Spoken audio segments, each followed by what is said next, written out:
अस्सलाम वालेकुम दोस्तों, जैसे कि मैं हूं अयाज महर। उम्मीद है कि अल्लाह के करम से आप सब लोग ठीक होंगे और अपने अपने घरों में होंगे। जैसे कि कुछ दिनों से सोशल मीडिया पे दो तस्वीरें बहुत ही वायरल हो रही हैं कि इटली में लोगों ने अपनी जो पैसे हैं वो रोडों पर फेंक दिए।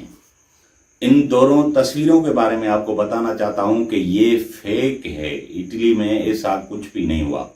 ये तस्वीरें जो हैं ये वियतनाम की करेंसी बहुत गिरी हुई है। 2019 में जब उनकी गवर्नमेंट ने नोटबंदी की, पुराने नोट बंद कर दिए, तो उनकी इतनी वैल्यू गिरी हुई है कि लोगों को वापसी में कुछ नहीं मिल रहा था। इसीलिए लोगों ने वो करेंसी रोडों पर फेंक दी। असल में ये करेंसी वियतनाम की है। तो ये आपको दिखाएंगे, कुछ तस्वीरें दिखाएंगे, करेंसी रेट दिखाएंगे और आपको ये खुलासा करके बताएंगे कि ये असल हकीकत क्या है। तो चलते हैं अपनी असल वीडियो की तरफ।